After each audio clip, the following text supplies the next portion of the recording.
সংসারে কখনো কোনো ব্যক্তিকে তার বাইরের পোশাক দেখে বিচার করার চেষ্টা করবেন না। এটা খুব বড় ভুল করবেন। যেমন আমরা জীবনে অনেক সময় এমন করি, ধরুন কোথাও একটা গাছ দেখলাম, খুব বিশাল আকারের একটা গাছ, যেটা মাটির থেকে অনেক উঁচুতে পৌঁছে গেছে, যার বিশাল শাখা আছে। সেগুলো দেখে আমরা ভাবি যে এই গাছে হয়তো কত সুস্বাদু ফল আছে। আমরা সেই গাছের পরিচর্যা করতে থাকি। আবার অন্যদিকে হলো একটি তৃণ, যেটা মাটি থেকে কিছুটা উঁচুতে পৌঁছেছে, কিন্তু সেই তৃণর নিচে, মাটির নিচে অত্যন্ত সুস্বাদু ফল বা সবজি জন্ম নেয়, যা আমাদের স্বাস্থ্যের পক্ষে অত্যন্ত উপকারী। সেই জন্য কখনো আবরণ দেখে কাউকে বিচার করতে চেষ্টা করবেন না। তার বদলে এটা বোঝার চেষ্টা করুন যে আপনার সামনে যে ব্যক্তি আছে বা বস্তু আছে, তার বিশেষত্ব কি। যদি এই বিশেষত্ব বোঝার ক্ষমতা আপনি অর্জন করেন, যদি এই শিল্প আপনি নিজের ভেতরে জাগ্রত করেন, তাহলে এই সংসারে বিশেষত্ব কি সেটা আপনি জানতে পারবেন। আর এই সমস্ত খেলা দৃষ্টি থেকে নয়, দৃষ্টিভঙ্গি থেকে জন্ম নেয়। দৃষ্টিভঙ্গি সবসময় শুভ রাখুন, আর আমার সাথে ভালোবেসে বলুন, রাধা রাধা।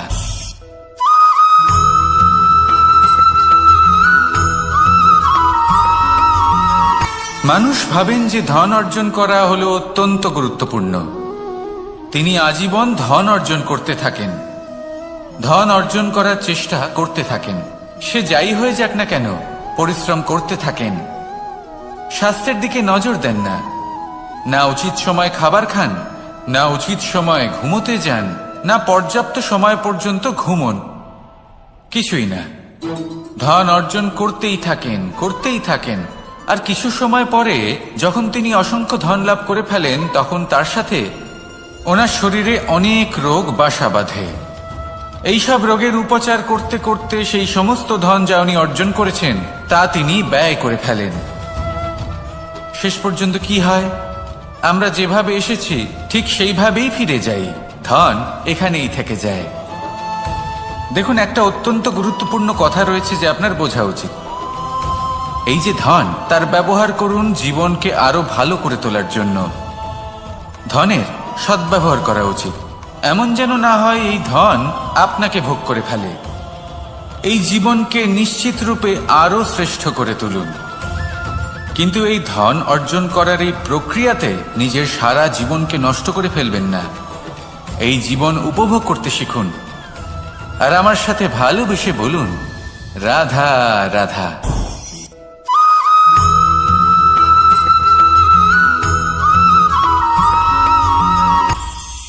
এটা হলো ধান গাছ। এর থেকে যে চাল উৎপন্ন হয় তা মানুষ গ্রহণ করেন। আর এটা কি? এ হলো জংলি ঘাস। একবার ভেবে দেখুন, যদি এই জংলি ঘাস ধান গাছের আশেপাশে থাকে তাহলে কি হবে? ধান উৎপন্ন হতে পারবে? তা উৎকৃষ্ট হতে পারবে? আমরা কি তা গ্রহণ করতে পারবো? কখনোই নয়। এই জংলি ঘাস ধানকে নষ্ট করে দেবে, কিন্তু নিজে জীবিত থাকবে। এটাই হলো আজকের শিক্ষা। এই সংসারে যদি আপনি নীতির পথে চলতে চান, উচিত কর্ম করতে চান, সংসারকে সেবা করতে চান, তাহলে জংলি ঘাসের মতো ব্যক্তিদের থেকে সবসময় দূরে থাকতে হবে। সেই ব্যক্তি যারা দুর্নীতি এবং মিথ্যা দ্বারা পরিপূর্ণ, যাদের ব্যবহার অশুভ, যাদের অনেক অশুভ গুণ রয়েছে, তারা সঠিক নয়। সেই সকল ব্যক্তি যাদের চরিত্র অত্যন্ত দুষ্ট হয়, তারা হয় শুভ চরিত্রের ব্যক্তিকে একদম নষ্ট করে দেয়, নয় নিজের মতো বানিয়ে তোলে। তাই যদি আপনি নীতির পথে চলতে চান, এই সংসারের জন্য শুভ কর্ম করতে চান, তাহলে সেই সঙ্গ লাভ করুন যে সঙ্গ জ্ঞানে পরিপূর্ণ, যাদের মধ্যে অনেক গুণ আছে, যাদের থেকে প্রতিদিন কিছু শিখতে পারবেন। এমন ব্যক্তির সাথে জীবন অতিবাহিত করুন। দুরাচারীদের থেকে দূরে থাকুন। তবেই এই মন প্রসন্ন হয়ে বলবে, রাধা রাধা।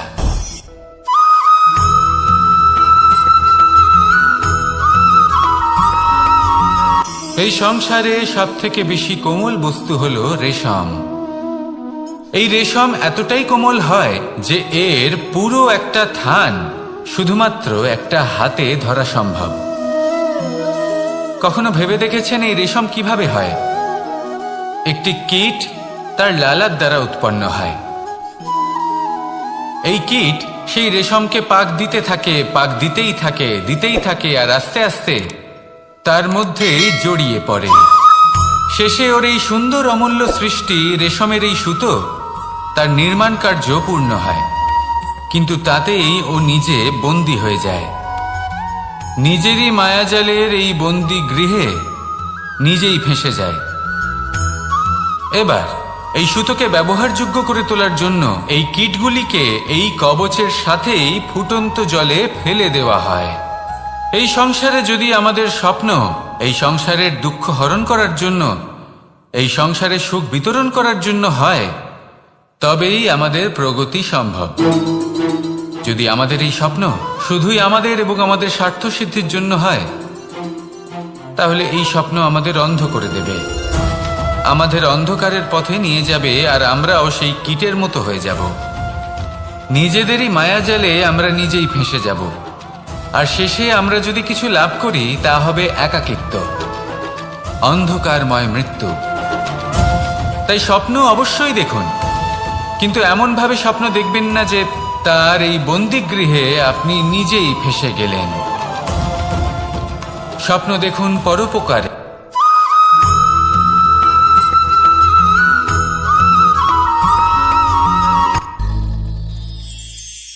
শিশিরের বিন্দু পাতার ওপর পড়ে আর তার গায়ে লেগে থাকে। পাতা তাকে শুষে নিতে পারে না, আর শেষ পর্যন্ত সে ঝরে পড়ে যায়। অন্যদিকে রয়েছে মেঘ এবং চাতক। এদের মধ্যে অনেক দূরত্ব থাকে। মেঘ থাকে আকাশে আর চাতক থাকে ধরিত্রীতে।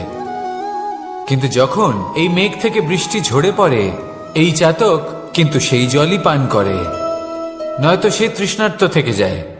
এবার অন্যদিকে দেখলাম শিশির বিন্দু আর পাতার এই সম্পর্ক। এরা খুব কাছাকাছি থাকে, ঘনিষ্ঠও থাকে।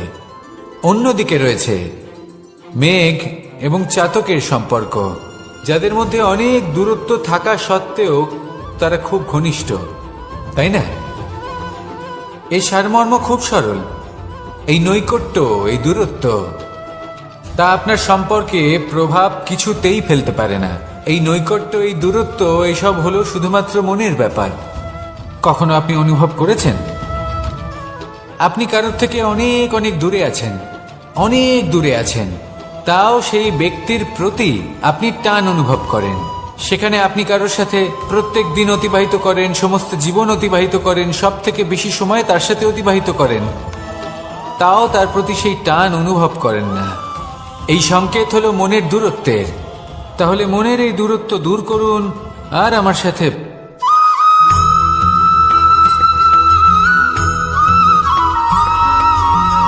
আপনি কখনো কোনো বাজকে নিজের বাসা বানাতে দেখেছেন? এই বাজ যখনই কোনো বাসা বানায় তখন উঁচু গাছের ডালে বা কোনো পর্বতের শিখরে বাসা বানায়, অনেক উচ্চতায়, আর সেখানে তার সন্তানও জন্মগ্রহণ করে। যখন এই সন্তানেরা জন্মায় তখন এই বাজ খুবই ভালোবেসে এবং খুব সাবধানে এদের পালন পোষণ করে। নিজের ঠোঁট দিয়ে তাদের ঠোঁটে খাবার পরিবেশন করে। কিন্তু যেই সেই সন্তানেরা হৃষ্টপুষ্ট হয়ে যায় এবং সেই কথা বাজ নিজে বুঝতে পেরে যায়, সেই বাজ নিজেই সেই বাসা ছিন্ন ভিন্ন করে দেয়। সেই সন্তান যাদের সবেমাত্র ডানা গজিয়েছে, কিভাবে উঠতে হয় তারা জানে না, সেই সন্তানগুলিকে উচ্চতা থেকে ঠেলে দেয়। সেই সন্তান প্রথমে ভয়ভীত হয়ে যায়। তারা সামনে মৃত্যুকে দেখতে পেয়ে ভয়ের কারণে তাদের ডানা ঝাপটাতে থাকে, আর সেই প্রক্রিয়াতে সেই সন্তানগুলি উড়তে শুরু করে দেয়। এবার এই ঘটনায় আমরা কি শিক্ষা পেতে পারি? এটাই, যদি আপনি মাতা পিতা হন তাহলে নিজের সন্তানকে অবশ্যই স্নেহ করুন, কিন্তু তাদেরকে নিজের আঁচলের তলায় বেঁধে রাখবেন না। যদি আপনি চান আপনার সন্তান জীবনে উন্নতি করুক, তাহলে নিজের মুঠো থেকে তাদের স্বতন্ত্র করে দিন। এই সংসারে সংঘর্ষ করতে দিন। সেই সন্তান নিজেই বুঝতে পারবে যে জন্মের সময় পাওয়া ডানা কি করে ব্যবহার করতে হয়। আর আপনার চোখের সামনে আপনার সন্তান এই আকাশে উড়তে থাকবে। তাহলে আসুন আমার সাথে ভালোবেসে বলুন, রাধা রাধা।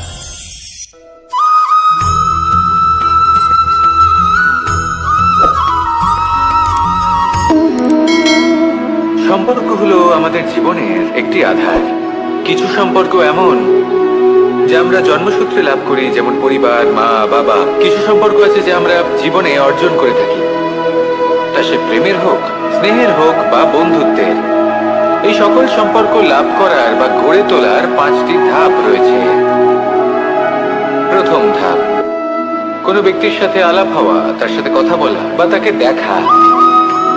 দ্বিতীয় ধাপ, সে ব্যক্তিকে আমাদের ভালো লাগা। তৃতীয় ধাপ, আমাদের এটা চাইতে শুরু করা যে জীবনে এই ব্যক্তি যেন আমাদের বন্ধু হন, আমাদের জীবনে থাকে, বা আমাদের কাউকে ভালোবেসে ফেলা। আর এটা আমাদের ভাবা বা চাওয়া যে সেই ব্যক্তি যেন আজীবন আমার সাথে থাকেন, আমার জীবনে আমার সাথী হয়ে। চতুর্থ ধাপ, লাভ করা। এবার এই ধাপটি অনেক মানুষের পক্ষেই খুবই সরল হয়, বড়ই সরল ভাবে নিজেদের সঙ্গীকে লাভ করে থাকেন। কিছু মানুষের জন্য এই ধাপ অত্যন্ত কঠিন হয়ে থাকে। অনেক প্রতিকূল পরিস্থিতির উপর জয়লাভ করে তারা সঙ্গীকে লাভ করেন, কিন্তু লাভ অবশ্যই করেন। এরপরে আসে পঞ্চম, অন্তিম এবং সব থেকে গুরুত্বপূর্ণ ধাপ। সেটা হলো সেই সম্পর্ক পালন করা। এটা হলো এমন এক বিষয় যা প্রত্যেক মানুষের শেখা উচিত। যদি ব্যক্তি নিজের জীবনে সম্পর্ক রক্ষা করতে শিখে যান, তবে প্রত্যেক সম্পর্ক তার জীবনকে স্বর্গ করে তুলবে। আসুন আর আমার সাথে ভালোবেসে বলুন, রাধা রাধা।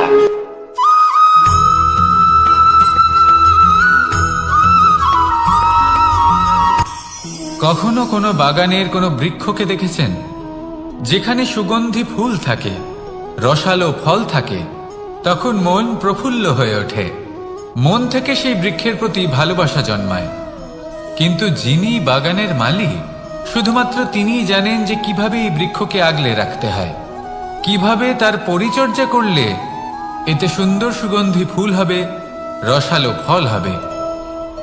কখনো কখনো প্রয়োজনের থেকে বেশি রোদ পেলে এই বৃক্ষগুলি শুকিয়ে যায়, প্রয়োজনের থেকে কম রোদ পেলেও এই বৃক্ষ কিন্তু শুকিয়ে যায়। প্রয়োজনের থেকে কম জল যদি পায়, এই বৃক্ষ শুকিয়ে যেতে পারে। প্রয়োজনের থেকে অতিরিক্ত জল যদি পায়, তখনও এই বৃক্ষের শিকড়গুলি নষ্ট হয়ে যেতে পারে। এবার এটাই কিন্তু আমাদের সংসারের সাথেও হয়। আমাদের সংসারের সকল প্রতিভাশালী ব্যক্তি, যেমন লেখক, বিচারক, প্রবক্তা, যোদ্ধা, এদের সবার ক্ষেত্রে এই কথাটাই প্রযোজ্য। যদি বেশি প্রশংসা করা হয়, তাহলেও এরা হারিয়ে যাবেন। প্রয়োজনের থেকে বেশি যদি নিন্দা করা হয়, তখনও তারা নত হয়ে পড়বেন।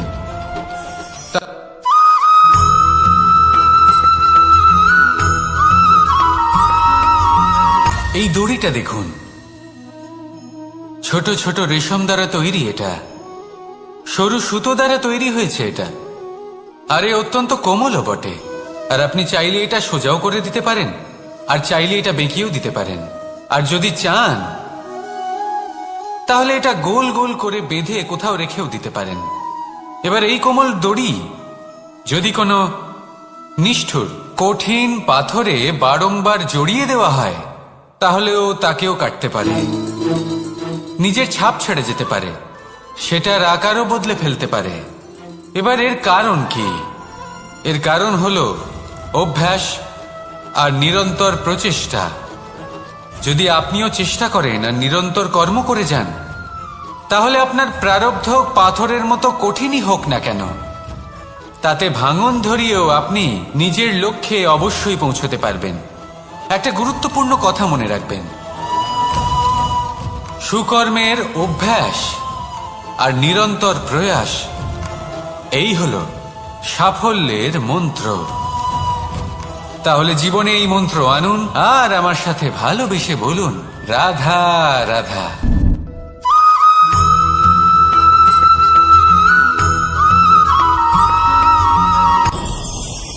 ভয়ের সাথে আমরা সবাই পরিচিত, কষ্ট আমরা সবাই পেয়েছি।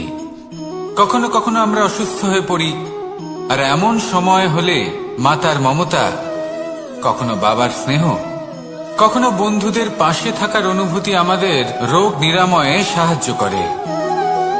কখনো যদি আমরা নিরাশ হয়ে পড়ি, তখন যদি আমাদের কোনো আপনজন আমাদের দুটো ভালো কথা বলে, তখন আমাদের মনোবল বেড়ে যায়। ঠিক তেমন সংসারের এই রঙ্গমঞ্চে যদি আপনি পীড়িত অনুভব করেন, কিছু শুভ কথা আলোচনা করুন, কিছু স্তুতি গান করুন, কিছু মুহূর্তের জন্য হলেও নিজের ইষ্টদেবের কথা স্মরণ করুন আর প্রার্থনা করুন। সাহস বাড়বে, শক্তিও বৃদ্ধি পাবে এবং সামনে এগিয়ে চলার পথও দেখতে পাবেন। তখন এই মন প্রসন্ন হয়ে বলবে, রাধা রাধা।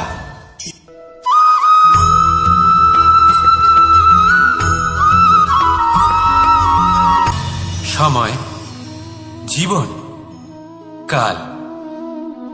দেখতে গেলে এই তিনটি শব্দ একটি শব্দেরই সমার্থক শব্দ মনে হয়, কিন্তু এই শব্দগুলির অর্থ কি সমান? কখনোই নয়। হ্যাঁ, এই সময় চলতে থাকে, জীবন চলতে থাকে, কালচক্র চলতে থাকে। এই সময় কেটে যায়, কিন্তু এই জীবন, একে যাপন করতে হয়। কি বলেন? এই জীবনে কিছু করুন বা কিছু না করুন, জীবন এমনি কেটে যাবে, আপনি জানতেও পারবেন না।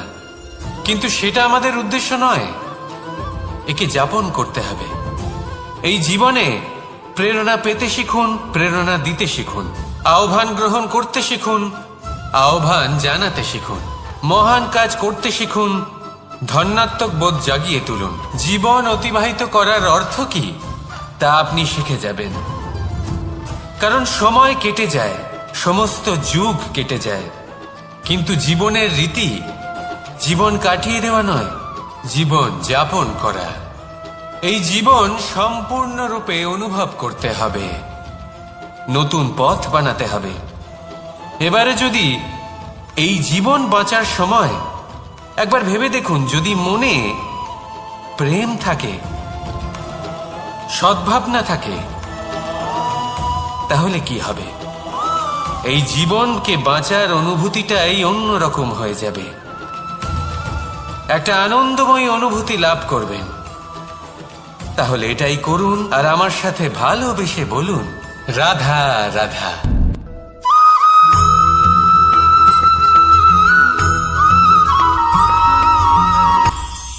এটা হলো ধান গাছ। এর থেকে যে চাল উৎপন্ন হয় তা মানুষ গ্রহণ করেন। আর এটা কি? এ হলো জংলি ঘাস। একবার ভেবে দেখুন, যদি এই জংলি ঘাস ধান গাছের আশেপাশে থাকে তাহলে কি হবে? ধান উৎপন্ন হতে পারবে? তা উৎকৃষ্ট হতে পারবে? আমরা কি তা গ্রহণ করতে পারবো? কখনোই নয়। এই জংলি ঘাস ধানকে নষ্ট করে দেবে, কিন্তু নিজে জীবিত থাকবে। এটাই হলো আজকের শিক্ষা। এই সংসারে যদি আপনি নীতির পথে চলতে চান, উচিত কর্ম করতে চান, সংসারকে সেবা করতে চান, তাহলে জংলি ঘাসের মতো ব্যক্তিদের থেকে সবসময় দূরে থাকতে হবে। সেই ব্যক্তি যারা দুর্নীতি এবং মিথ্যা দ্বারা পরিপূর্ণ, যাদের ব্যবহার অশুভ, যাদের অনেক অশুভ গুণ রয়েছে, তারা সঠিক নয়।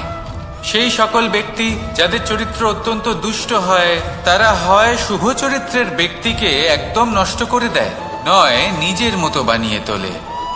তাই যদি আপনি নীতির পথে চলতে চান, এই সংসারের জন্য শুভ কর্ম করতে চান, তাহলে সেই সঙ্গ লাভ করুন যে সঙ্গ জ্ঞানে পরিপূর্ণ, যাদের মধ্যে অনেক গুণ আছে, যাদের থেকে প্রতিদিন কিছু শিখতে পারবেন। এমন ব্যক্তির সাথে জীবন অতিবাহিত করুন, দুরাচারীদের থেকে দূরে থাকুন। তবেই এই মন প্রসন্ন হয়ে বলবে, রাধা রাধা।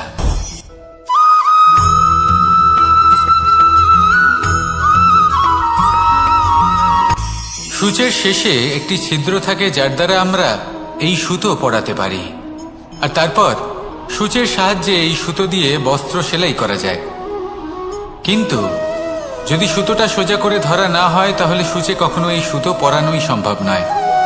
যদি এতে কোনো গিঁট পড়ে তখন তা কখনোই এই ছিদ্র দ্বারা প্রবেশ করা সম্ভব নয়। ঠিক এইভাবেই যদি আপনি কারোর জীবনে প্রবেশ করতে চান, কারোর অন্তরে প্রবেশ করতে চান, তাহলে আপনাকেও সহজ থাকতে হবে। এতে কোনো গিঁট থাকলে চলবে না, অর্থাৎ মনে যাতে কোনো মালিন্য না থাকে, যেন কোনো কুচিন্তা না থাকে। যদি এসব থাকে তাহলে আপনি কখনো কারোর জীবনে প্রবেশ করতে পারবেন না। আর যদি কোনোভাবে আপনি প্রবেশ করেও যান তাহলে তার মনে ঘর করতে পারবেন না। নিজেকে এই সুতোর মতন করে তুলুন, সহজ। মনে যেন কোনো কুচিন্তা না থাকে, সবার প্রতি যেন সদ্ভাবনা থাকে, শুভ চিন্তা থাকে। এমনটা করতে থাকুন। এমন একটা দিন আসবে যেদিন এই সমস্ত সংসারের ব্যক্তির মনে আপনি বাস করবেন, আর তখন এই মন প্রসন্ন হয়ে বলবে, রাধা রাধা।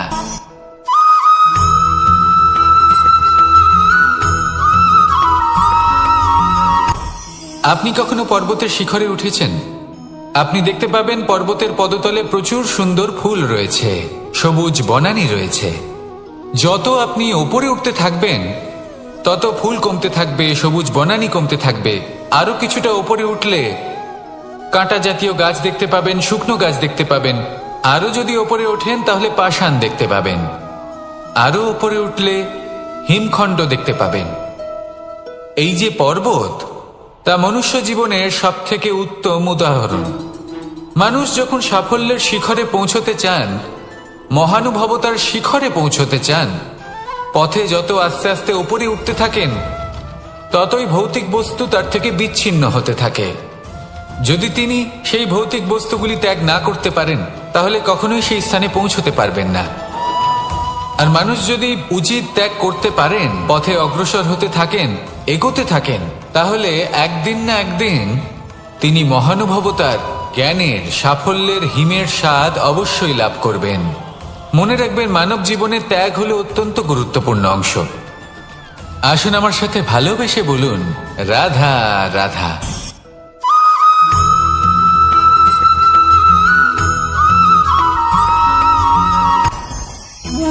ভোজন। এবার ভোজন সংগ্রহ করার জন্য মানুষ কি না করেন, সবসময় চেষ্টা করতে থাকেন।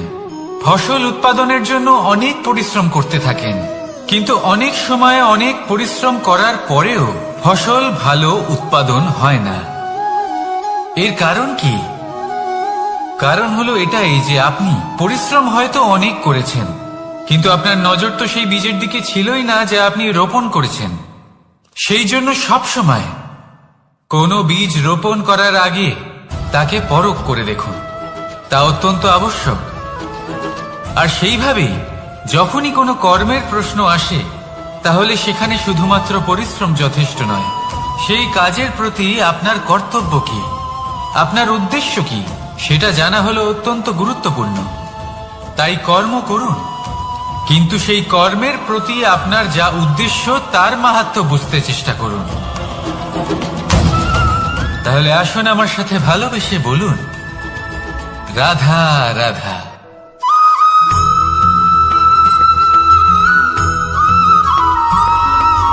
বসন্ত ঋতু, এই সময় মন আনন্দে ভরে থাকে।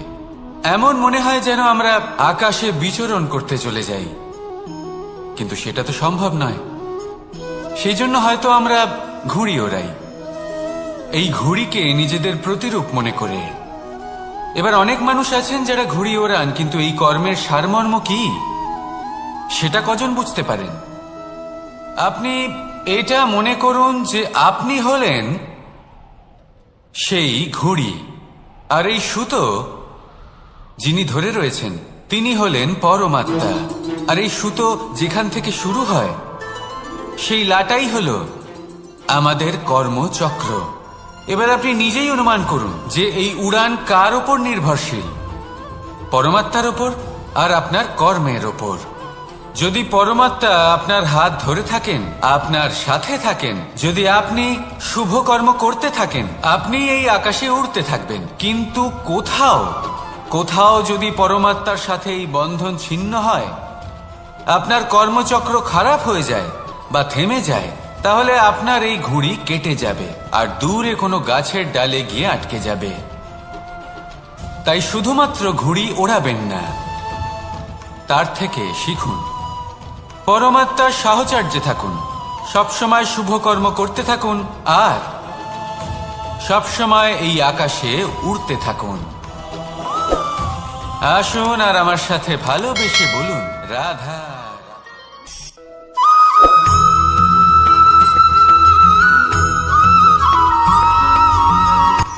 এই সংসারে সাফল্য লাভ করার জন্য জ্ঞানের প্রয়োজন হয়, পরিশ্রমের প্রয়োজন হয়, দৃঢ় নিষ্ঠার প্রয়োজন হয়, নিরন্তর চেষ্টা করা প্রয়োজনীয়।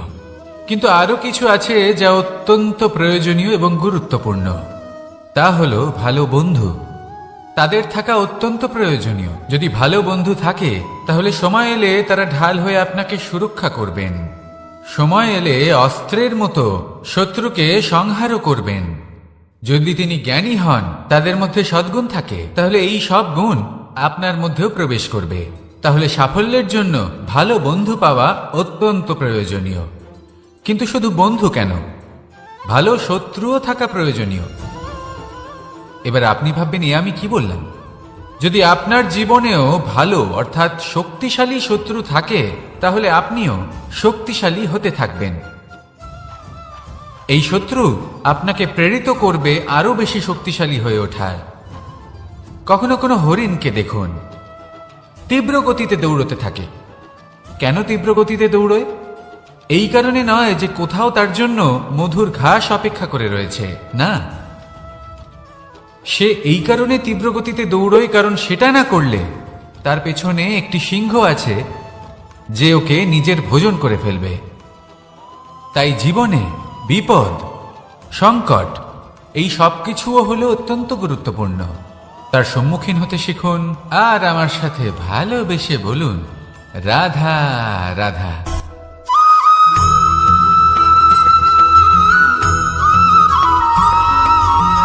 ভালো, শুধু ওনাদের কঠোর ব্যবহার দেখলে আমরা একটু ভয় পেয়ে যাই। এবার ওনাদের এই কঠোর ব্যবহার আমাদের ভালো না লাগলেও অত্যন্ত আবশ্যক, কারণ মাতার থেকে আমরা যে শক্তি লাভ করি তা যেন নিয়ন্ত্রণ হারিয়ে বিধ্বংসী না হয়ে ওঠে। আমরা যেন কোনো কুপথে না চলে যাই, আমরা কখনো যেন দোষ না করে ফেলি। শুধু সেই জন্য পিতা এবং গুরু একটু কঠোর হয়ে ওঠেন এবং ওনাদের এই কঠোর আচরণ ভবিষ্যতে গিয়ে আমরা অবশ্যই বুঝতে পারি। জীবনে কিছু বছর আমরা এগিয়ে যাই আর তারপর আমরা বুঝতে পারি যে বাবা এবং গুরু আমাদের যথেষ্ট ভালোবাসতেন, কিন্তু ওনাদের ভালোবাসার বহিঃপ্রকাশ আলাদা। প্রয়োজনীয় হলো এটা দেখার, এটা বোঝার যে শুরু থেকে আমাদের প্রতি ওনাদের আচরণ কেমন ছিল। ওনাদের কঠোর হওয়ার পেছনে ওনাদের ভালোবাসাটা বোঝার চেষ্টা করুন, ওনাদের চিন্তাটা বোঝার চেষ্টা করুন, ওনাদের পথপ্রদর্শনের আড়ালে আপনার ভবিষ্যতের জন্য যে পরিকল্পনা ওনারা করেছেন সেটা বোঝার চেষ্টা করুন। তখন আপনারা বুঝতে পারবেন ওনাদের ভালোবাসাকে। আপনার মনের মধ্যে আপনা থেকেই ওনাদের প্রতি সম্মান জেগে উঠবে। নিজের পিতা এবং নিজের গুরু এই দুজনের প্রতি কৃতজ্ঞতা প্রকাশ করুন আর আমার সাথে ভালোবেসে বলুন, রাধা রাধা।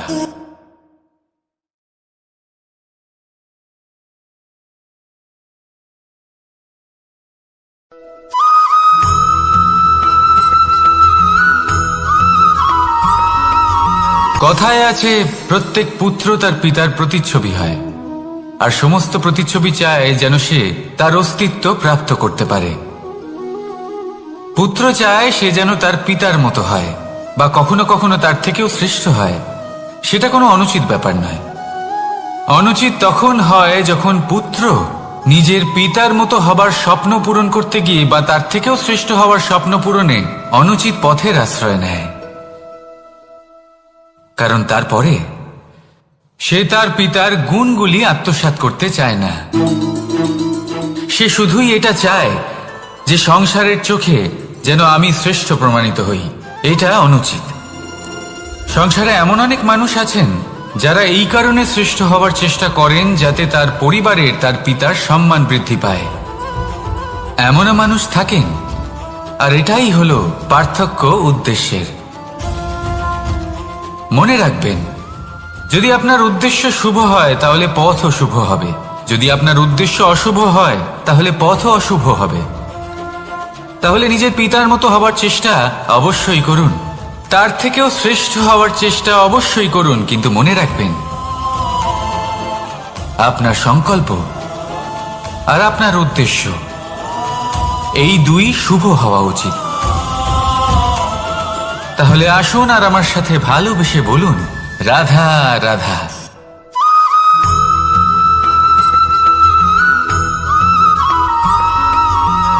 আপনি কখনো কোনো বাজকে নিজের বাসা বানাতে দেখেছেন? এই বাজ যখনই কোনো বাসা বানায় তখন উঁচু গাছের ডালে বা কোনো পর্বতের শিখরে বাসা বানায়, অনেক উচ্চতায়, আর সেখানে তার সন্তানও জন্মগ্রহণ করে। যখন এই সন্তানেরা জন্মায় তখন এই বাজ খুবই ভালোবেসে এবং খুব সাবধানে এদের পালন পোষণ করে, নিজের ঠোঁট দিয়ে তাদের ঠোঁটে খাবার পরিবেশন করে। কিন্তু যেই সেই সন্তানেরা হৃষ্টপুষ্ট হয়ে যায় এবং সেই কথা বাজ নিজে বুঝতে পেরে যায়, সেই বাজ নিজেই সেই বাসা ছিন্ন ভিন্ন করে দেয়। সেই সন্তান যাদের সবেমাত্র ডানা গজিয়েছে, কিভাবে উঠতে হয় তারা জানে না, সেই সন্তানগুলিকে উচ্চতা থেকে ঠেলে দেয়। সেই সন্তান প্রথমে ভয়ভীত হয়ে যায়, তারা সামনে মৃত্যুকে দেখতে পেয়ে ভয়ের কারণে তাদের ডানা ঝাপটাতে থাকে, আর সেই প্রক্রিয়াতেই সেই সন্তানগুলি উড়তে শুরু করে দেয়। এবার এই ঘটনায় আমরা কি শিক্ষা পেতে পারি? এটাই, যদি আপনি মাতা পিতা হন তাহলে নিজের সন্তানকে অবশ্যই স্নেহ করুন, কিন্তু তাদেরকে নিজের আঁচলের তলায় বেঁধে রাখবেন না। যদি আপনি চান আপনার সন্তান জীবনে উন্নতি করুক, তাহলে নিজের মুঠো থেকে তাদের স্বতন্ত্র করে দিন, এই সংসারে সংঘর্ষ করতে দিন। সেই সন্তান নিজেই বুঝতে পারবে যে জন্মের সময় পাওয়া ডানা কি করে ব্যবহার করতে হয়, আর আপনার চোখের সামনে আপনার সন্তান এই আকাশে উড়তে থাকবে। তাহলে আসুন আমার সাথে ভালোবেসে বলুন, রাধা রাধা।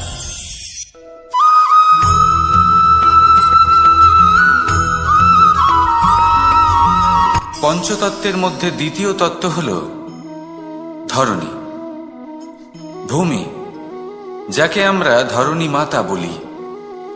এই ধরণী ধৈর্য ধারণ করে, আর এর ওপরেই আমাদের সমগ্র সংসার নির্ভরশীল। কারণ এই ভূমি সহ্য ক্ষমতা রাখে, এর সহ্য ক্ষমতা হল অপরিসীম। সন্তান যতই আঘাত প্রদান করুক না কেন, প্রেম পূর্বক সহ্য করে, আর তার বদলে অমূল্য রত্ন প্রদান করে। সন্তান যদি হাল চালায় তাহলে তার বদলে তাকে অন্ন প্রদান করে। এটাই হলো ধরণী। এবার এর থেকে আমরা কি শিক্ষা পেতে পারি? এটাই যে কারোর জন্য কিছু করা বা কাউকে কিছু দেওয়া মনে কোনো কামনা ছাড়াই। আর এই কথাটা বুঝে যান, যদি কারোর জন্য কামনা না রেখে বা কোনো পাওয়ার আশা না রেখে কারোর জন্য কিছু করেন বা কারোকে কিছু দেন, যদি এটা আপনি শিখতে পারেন তবে আপনি ভালোবাসতে শিখে গেছেন। আর সেই জন্যই এই ধরিত্রীকে মাতা বলা হয়। কারণ মাতা শুধু উনি নন যিনি গর্ভে সন্তানকে ধারণ করেন, মাতা তো উনিও যিনি জীবন বাঁচতে শেখান, যিনি জীবন বাঁচার উদাহরণ প্রদান করেন। তাহলে ধরণীর থেকে এই নিঃস্বার্থ ভাব শিখুন, নিঃস্বার্থ ভালোবাসা শিখুন, আর এই ভালোবাসার সাথেই বলুন, রাধা রাধা।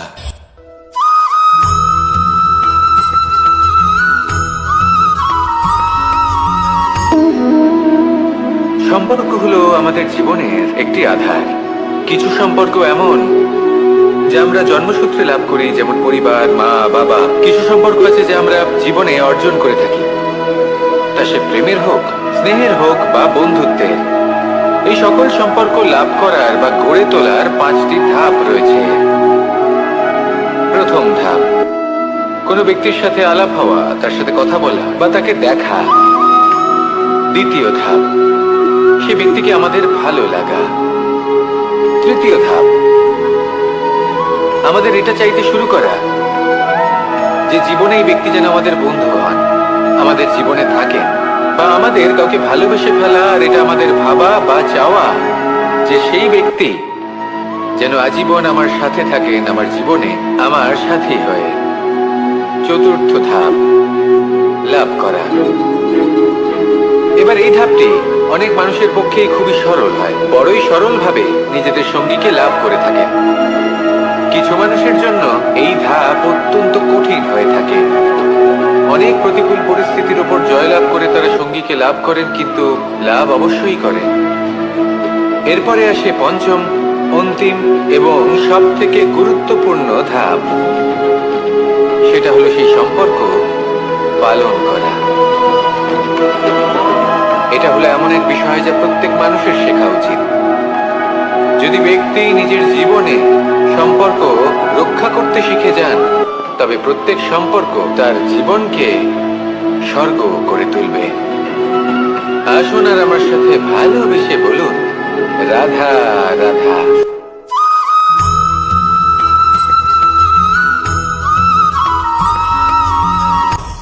আপনি কখনো পর্বতের শিখরে উঠেছেন?